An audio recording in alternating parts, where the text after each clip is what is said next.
All right, I am on a roll tonight. It's that time to do the January reading wrap up. It has been so long since I have done a formal wrap up.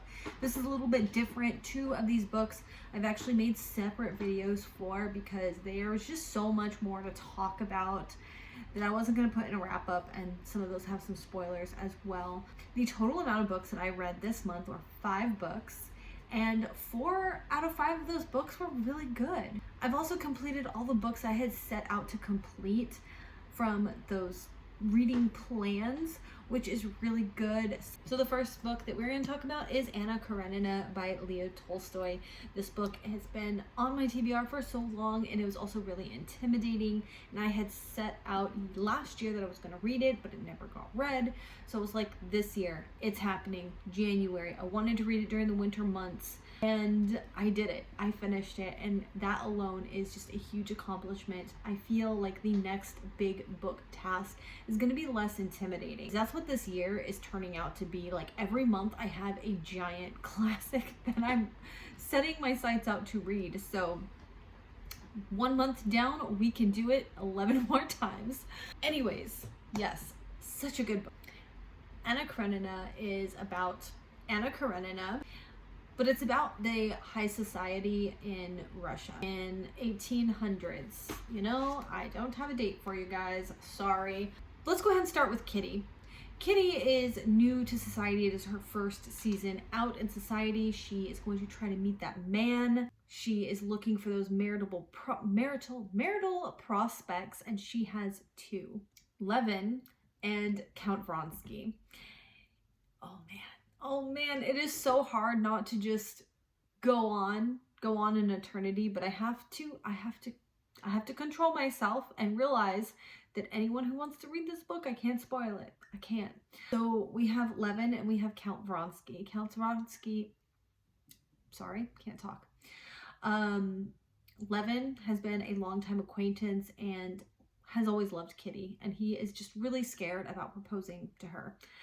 And Vronsky is showing her all this attention. So first little thing going on right there. A little bit of a triangle thing going on there.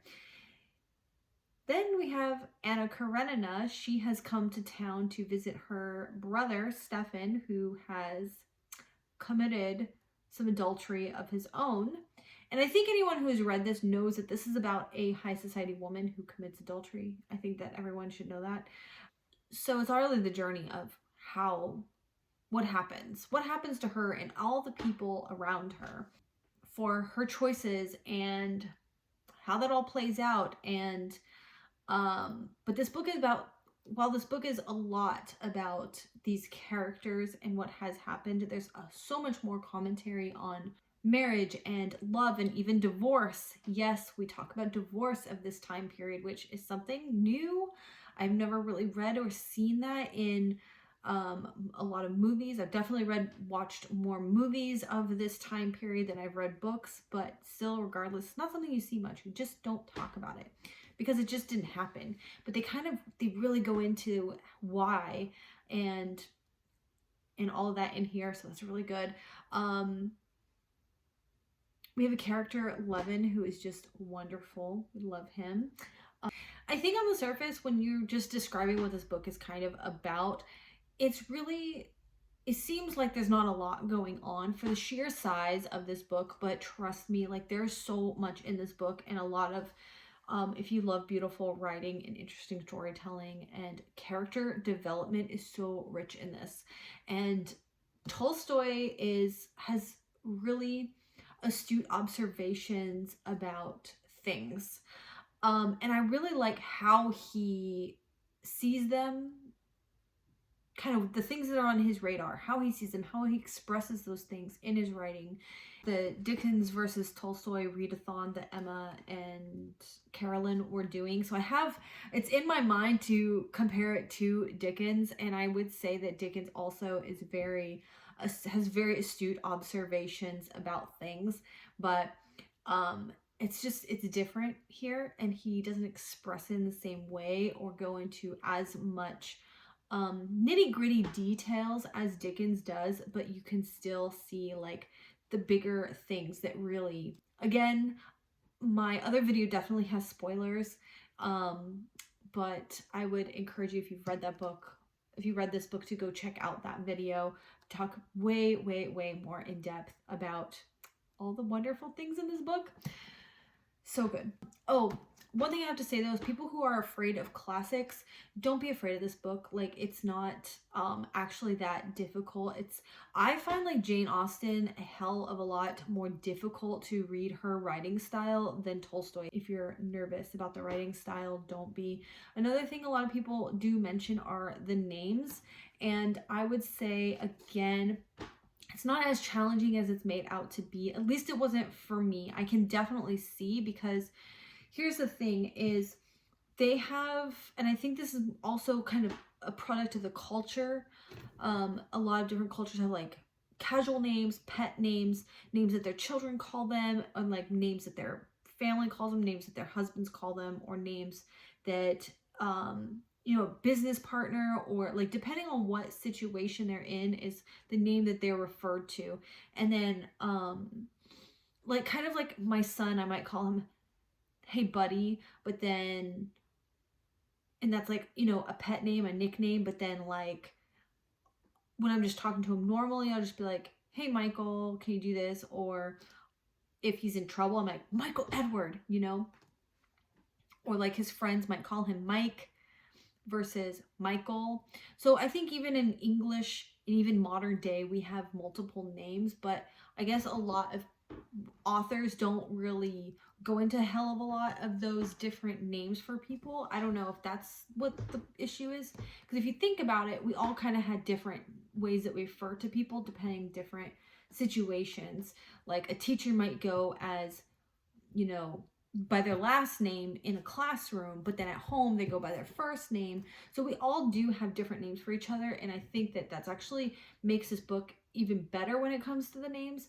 But if that's difficult for you, what I ended up doing, because also they're Russian names, it's not like hey Mike and Michael, you know, challenging for American speakers to pronounce the Russian names, which you don't, when you're reading, you don't really actually have to pronounce them.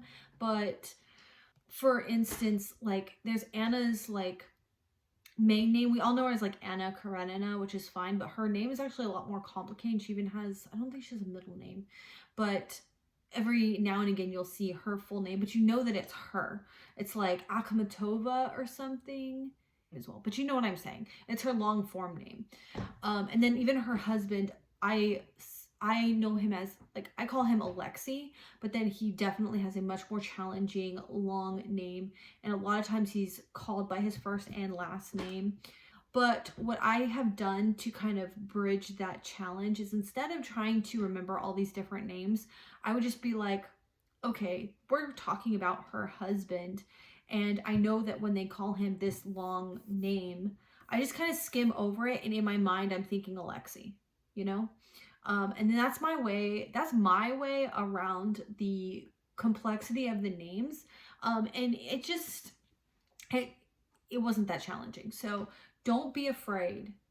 It's good. All right. The next book I read is The Snow Child. This is a really good book. I really wanted to read this during the winter months. Well, we don't get a lot of snow here in Alabama. It does get pretty cold still. And with all the naked trees, you can still get that like feeling. Plus, I started it during the weekend where we were having some seriously cold weather. So it was actually really perfect. It was so cold, we didn't want to get out of bed. So it was just so perfect. And this is actually a bit of a Russian fable retelling. And I think that the actual name of the fable is called The Snow Child. They actually bring it up in the book. And they even bring it up by its Russian name. Oh, here it is. No. Yeah. Anyways, it's in here. This book is about this older couple who move out to rural Alaska, specifically the Wolverine River area. And if you look on a map, it doesn't actually exist, but the area is there. And the area is also like, I decided to look it up. Found this map with like all these red dots, and it was like, these are places to find Wolverine. And I'm like, okay. Interesting little tidbit there. But anyways, it is like a fictionalized place, but it's still very much a real like kind of depiction. Also, this book takes place in, I believe, like the 40s. So living in a rural country setting like this in the 40s would be a lot different than living there in today's time. This couple actually has like a horse and buggy, and I was like thinking, at first I felt, well, this is kind of odd, but then it kind of makes more sense because even in the 40s, like you still had to have money to have a car. And back here in the country, I think they also run a farm, so I'm thinking that a car would just basically be useless to them, and there'd be a lot of dirt roads and stuff like that. So yeah, a car would just be useless to them, and so this horse and buggy makes a lot more sense in that setting. They also have a small farm, and they also have to hunt to feed themselves. Work, I guess, is pretty sparse, and it really doesn't pay enough. They do have a financial crisis of sorts, and the husband toys with the idea of having, like, push coming to shove, he might have to go work in the coal mines, but it's at his age and everything is just very dangerous. It would have to be like the very last resort, but they do worry about starving and not being able to make it through the winter. So that is that. Our main character, the woman, what is her name? Mabel. Mabel is her name. Mabel is very lonely. All she wanted was a child, and she had a tragedy happen to her, and it really is really depressing for her, and it's also depressing for her husband and for them to be childless. But one day they decide to build a snowman in the snow, and they dress it up with a hat and scarf and everything, and then the next day the snowman is gone, but the scarf and stuff are still left behind.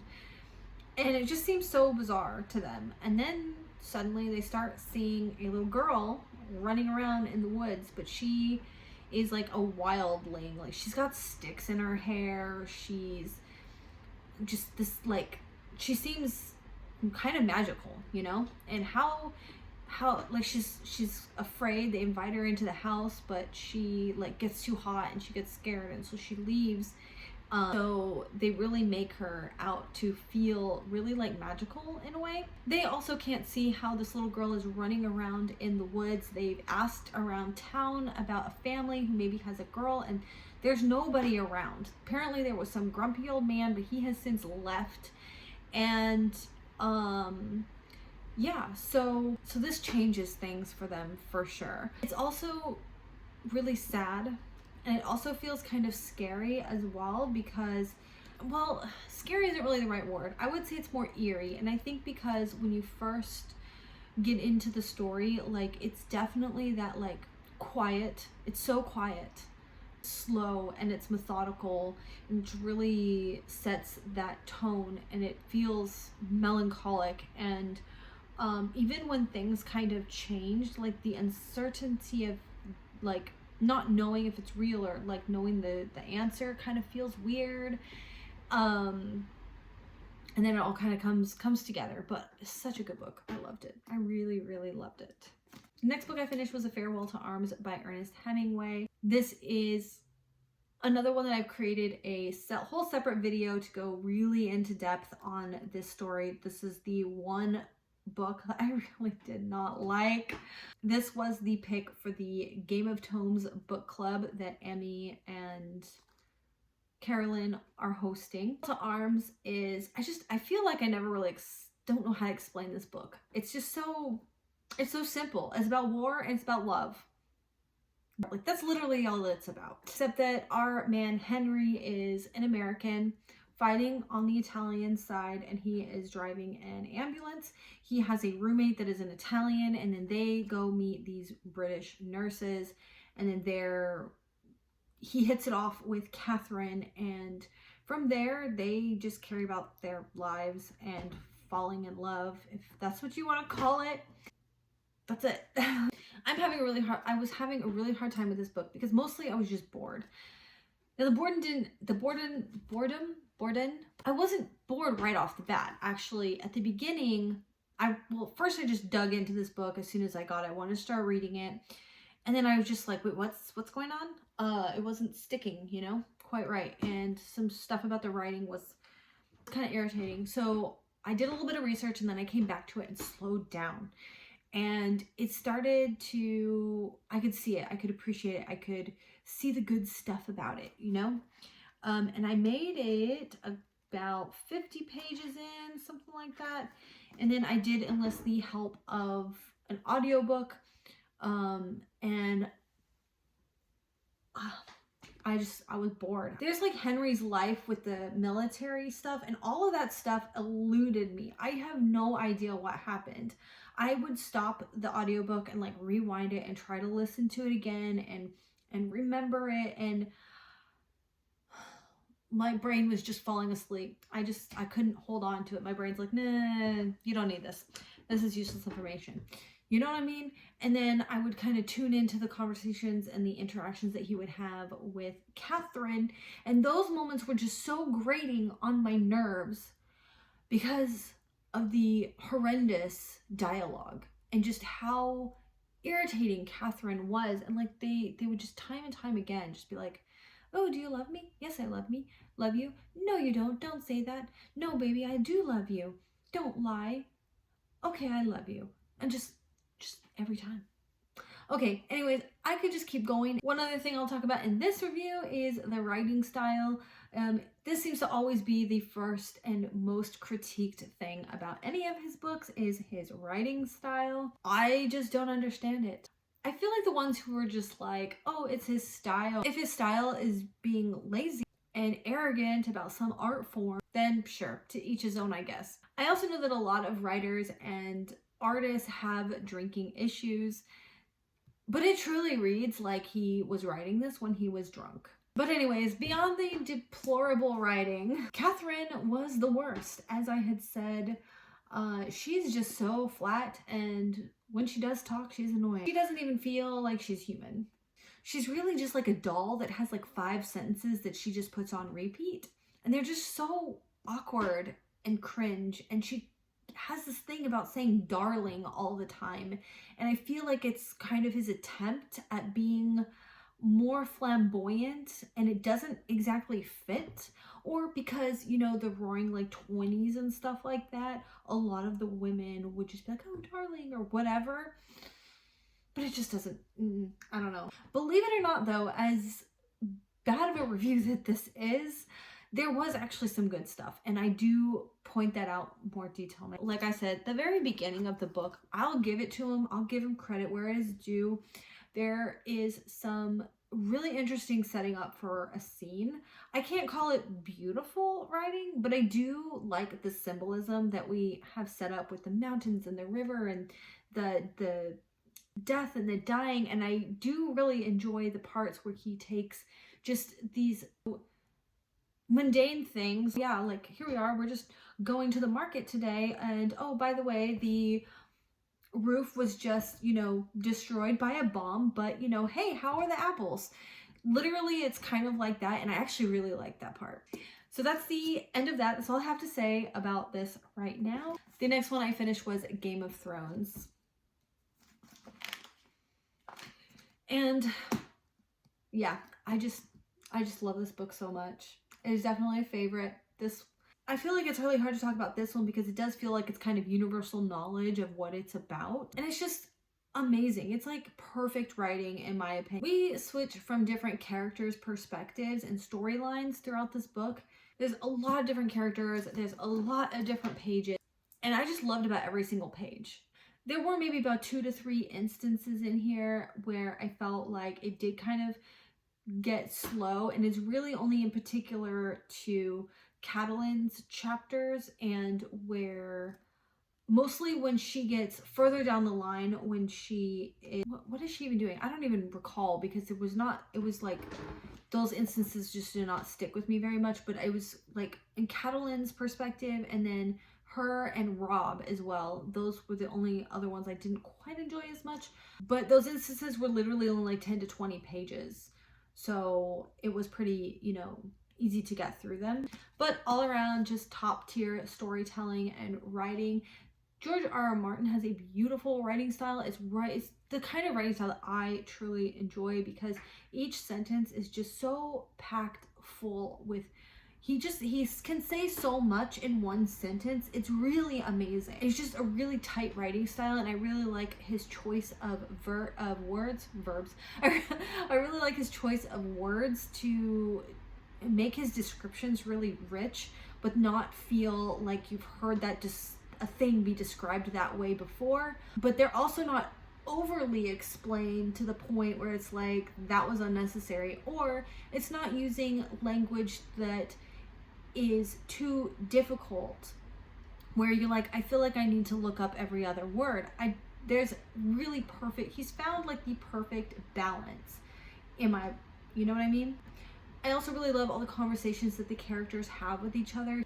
He really has that knack for dialogue as well, and just creating these really natural scenes where characters are just sitting down talking to each other, whether they're sharing a meal together or, you know, strolling the garden. Like, I don't know, every time it's natural, and it feels, I think it stands out to me after reading a book like A Farewell to Arms, because the dialogue in that is just so unnatural that when compared to something else, you're just like, now that's how it should be done. Yeah, so that is a Game of Thrones.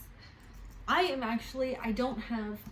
have written it into a schedule that I'm not due to pick up the second book until like the end of the year, because of all these other books that I really, really want to get to. But I'm telling you, it's kind of hard. Now I'm holding this in my hands again after finishing it. I'm just like, maybe I'll just pick up the second one. It is Milkweed by Jerry Spinelli. And this one was okay. It was okay. This is the story of this young Jewish boy and of his experience of being an orphan on the streets in a place called Warsaw. And he's having to steal materials and food to survive and stay unnoticed. He also really likes jack boots. They're so shiny, but they also happen to be the same boots that the Nazis wear, and he wants to become a Nazi so that he can wear these cool boots, right? Now, I get the impression that he is a very young boy. He really just does not understand what is going on around him. He's just trying to survive, and just the horrible things that happen to him, it just really breaks my heart. So of course we have to destroy his sweet young innocence and make life even harder for him. This book in ways was almost so painful to read because of just the terrible things that he is subjected to seeing on the streets, and his child's mind has like created these little stories around them. Like, do I want to say it? Do I want to say it out loud? I need to say it out loud because it might be too painful for you guys to read, but there are bodies in the street, and they can tell when it's a child because one newspaper will cover the body. Imagine a child younger than my child. Like, imagine a little boy having to live with that. That's just part of his life. That's how casually it's kind of thrown in there in a way. And that is so disturbing.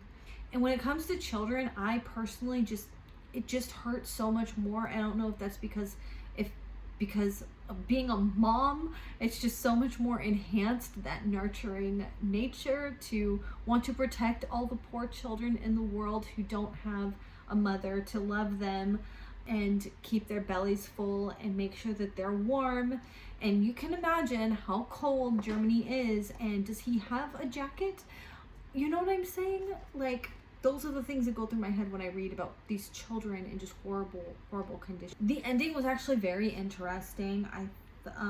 The way it ended was very kind of short and sweet and just wrapped it all up in one shot. I don't want to give too much away, but I feel like if they had elaborated more on the ending, that it would have taken away from his childhood experience, and we don't want to do that. You know what I mean? All right, so let's go ahead and talk about this month's very best. The top book was Game of Thrones. It did have to take the cake over Anna Karenina just because I can't deny it. First of all, fantasy is my absolute favorite genre, and two, it was never boring. It never bogged me down, and I didn't want to put the book down ever. Anna Karenina, a little bit different situation. I did feel a moment there where it was like, I kind of like this needs to speed up a little bit. This is slowing down a little bit. I'm not really wanting to pick up the book right now.